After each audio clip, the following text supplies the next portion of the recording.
야고보서는 지금까지 성도다운 성도의 모습을 강조해 왔습니다.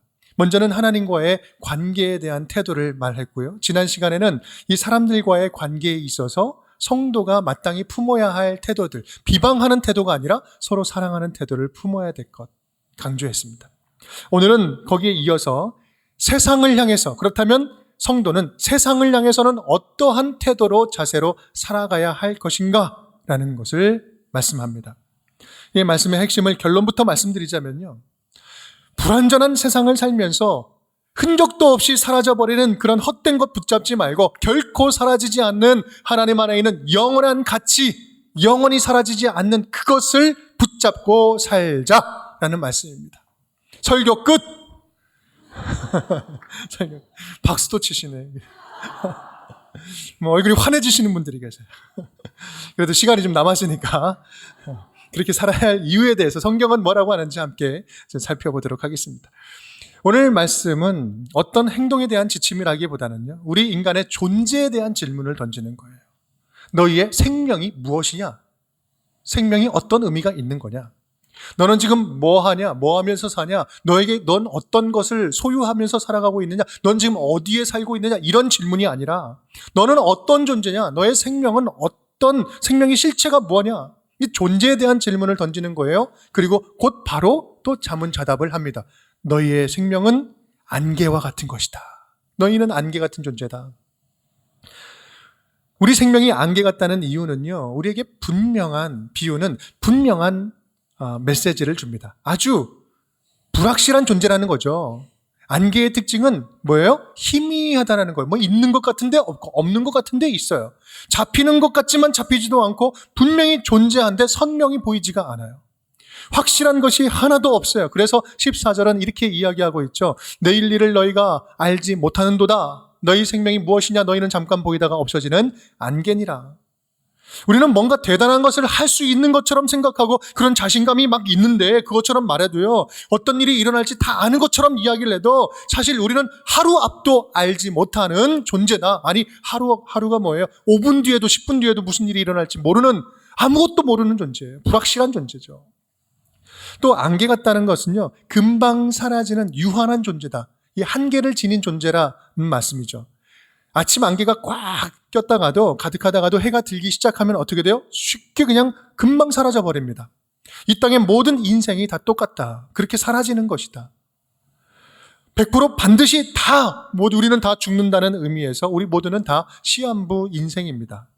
다만 좀 빠른 시한부가 있고 좀 긴 시한부가 있을 뿐이에요. 그리고 좀 예측 가능한, 예상이 가능한 시한부가 있고 예측 불가능한 시한부만 있을 뿐이에요. 다 시한부 인생이죠. 그래서 삶의 의미라는 것은, 의미 있는 삶이라는 것은 이 시한부 인생을 의미 있는 것들로 채우다가 하는 것, 그것이 바로 의미 있는 삶이겠죠.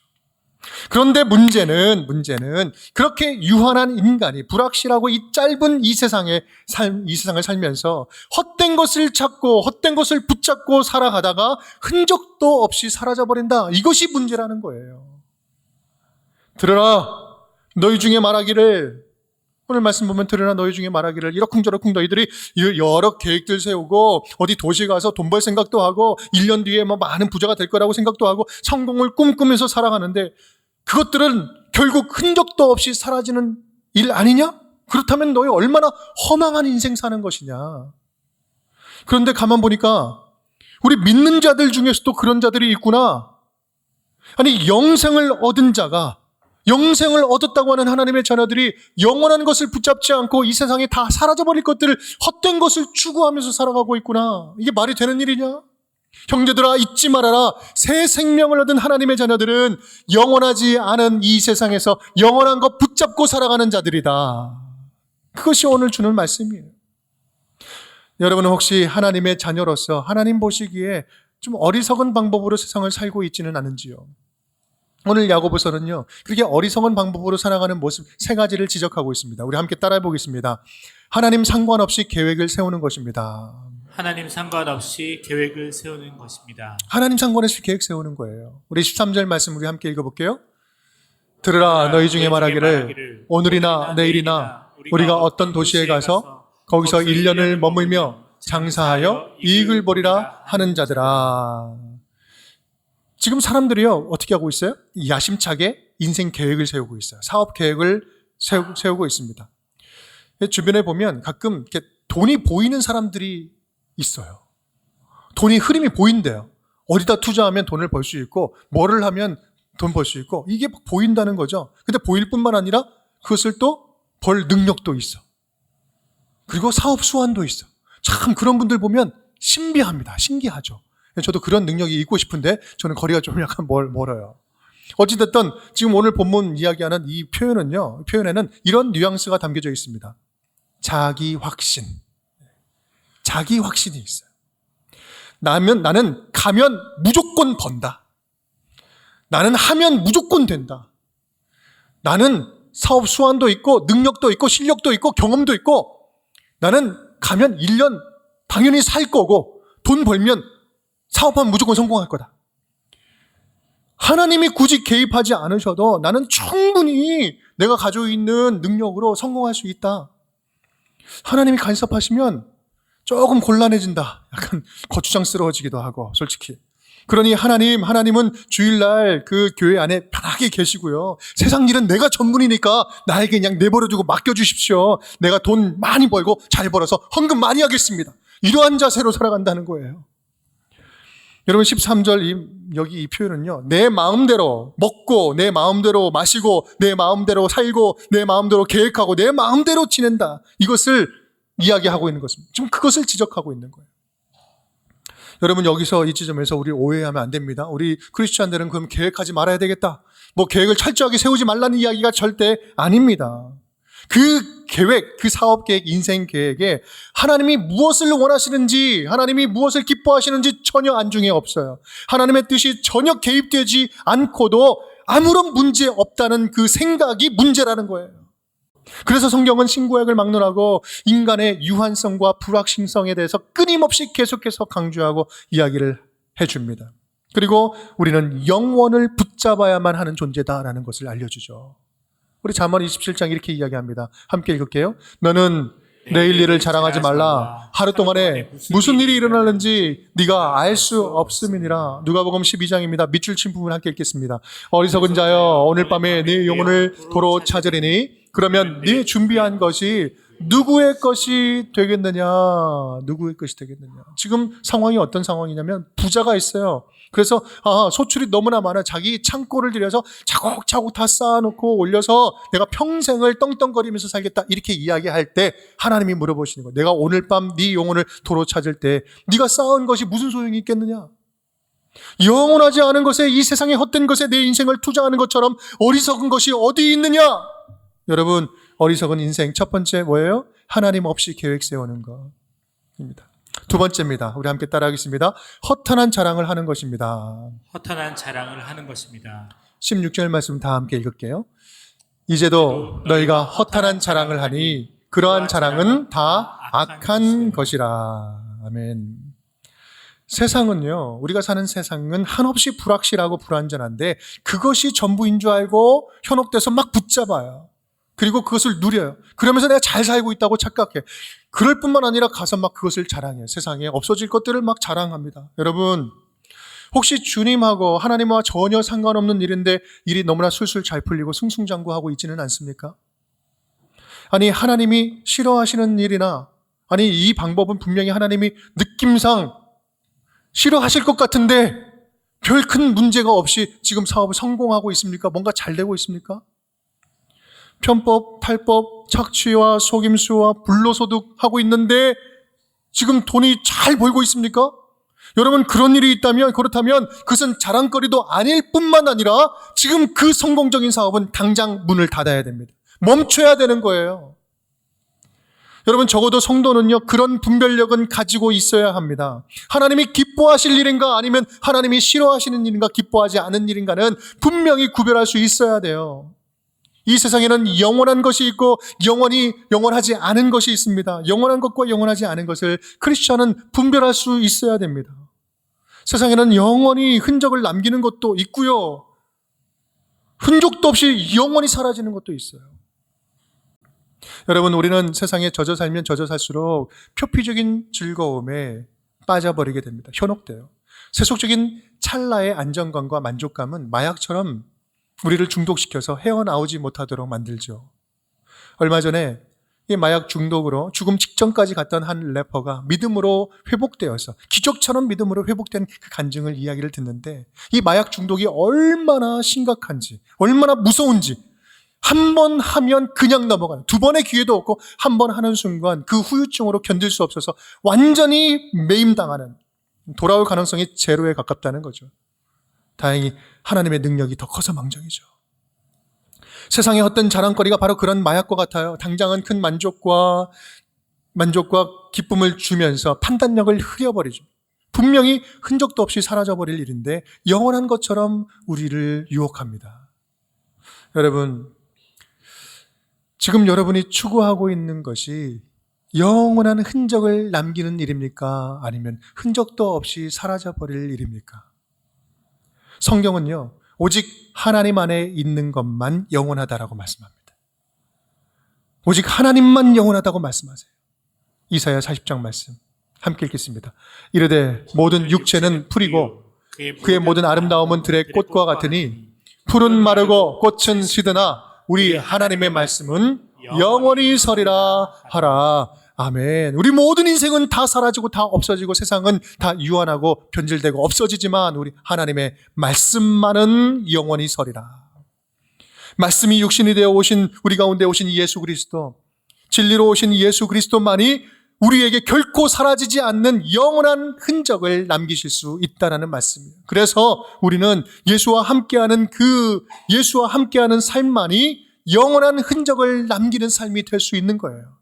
예수님과 함께 할 때만이 우리는 영원한 흔적을 이 땅 가운데 흔적을 남기고 지나갈 수 있는 것입니다. 그래서 사도 바울은요, 예수 외에는 자랑할 것이 없다라고 이야기를 합니다. 우리 고린도전서 1장 말씀.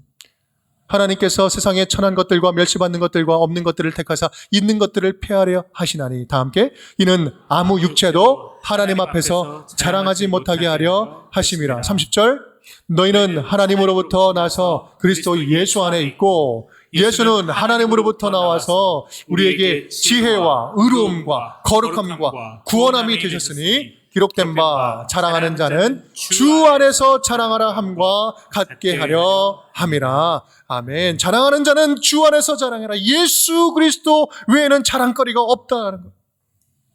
사랑하는 여러분, 지금 여러분에게 무엇이 가장 큰 자랑거리입니까? 지금 마음속에 생각나는 그 큰 자랑거리, 자랑하고 싶은 게 툭 치면 툭 나오고 싶은 자랑거리가 무엇입니까?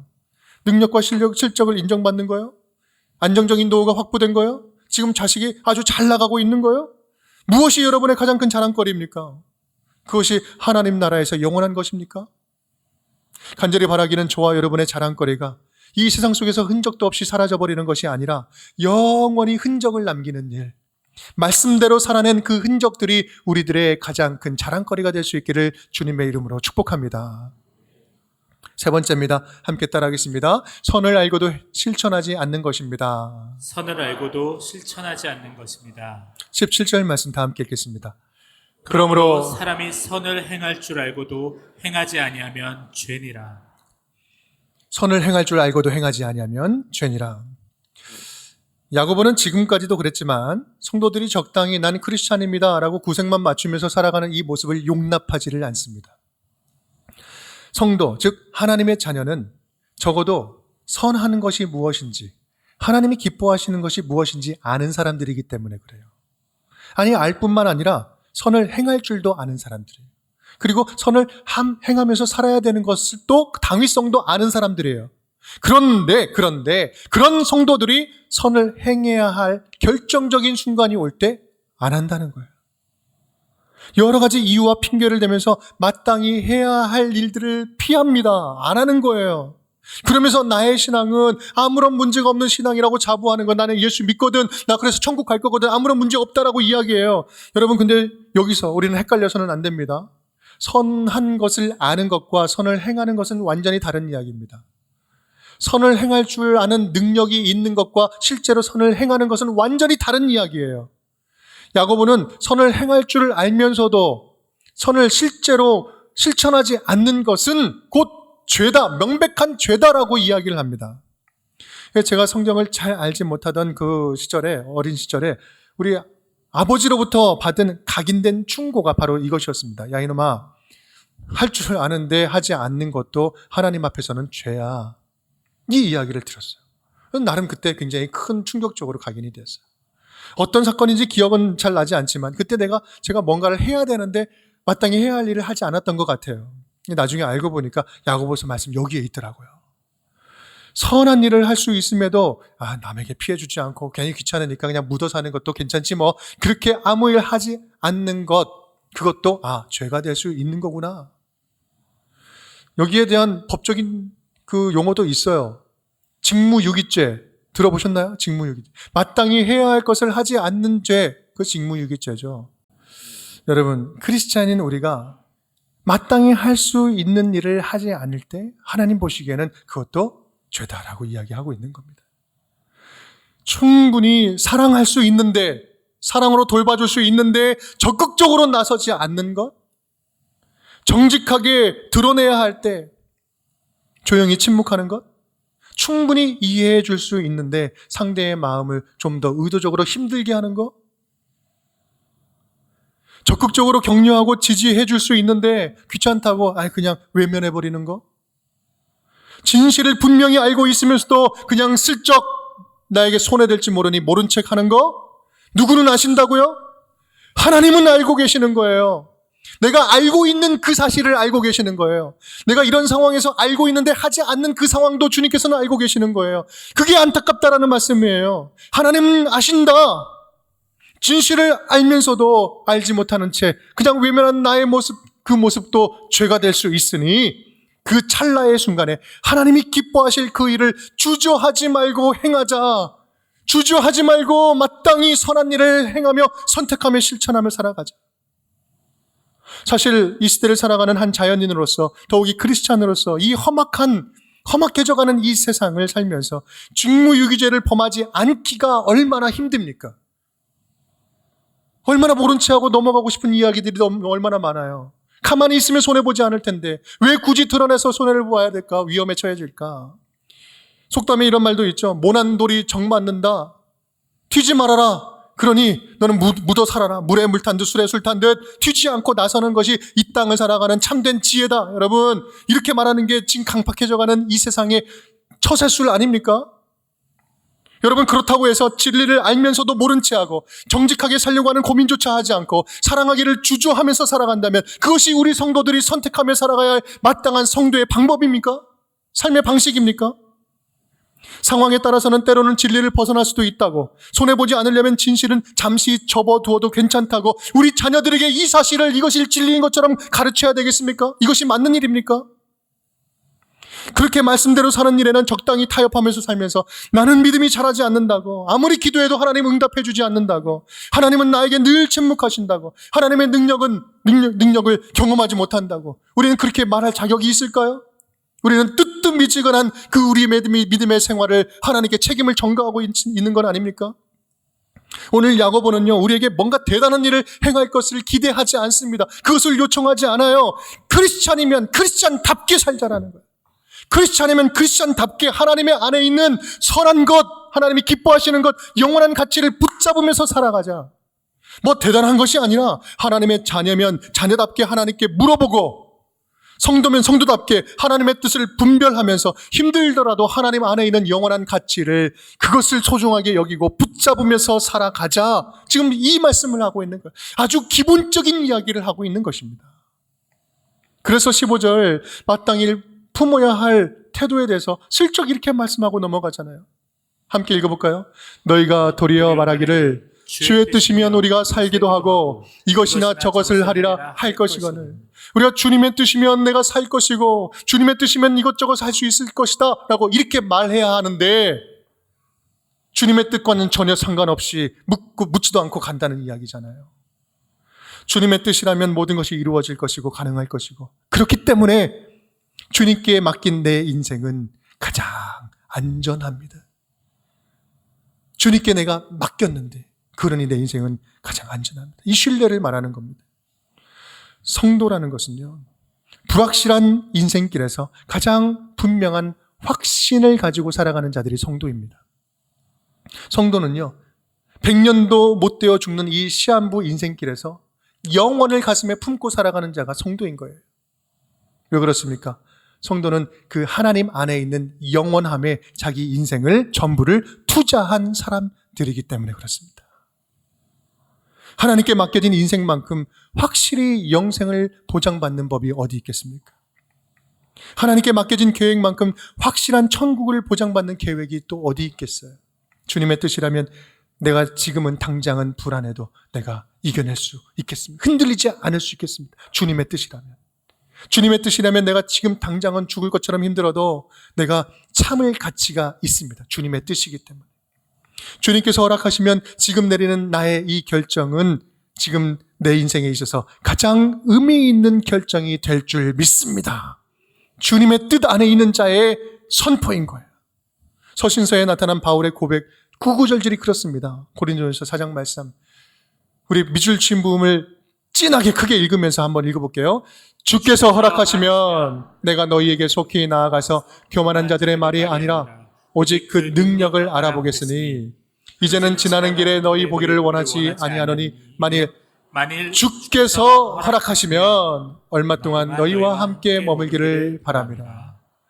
작별하여 이르되 만일 하나님의 뜻이면 너희에게 돌아오리라 하고 배를 타고 에베소를 떠나.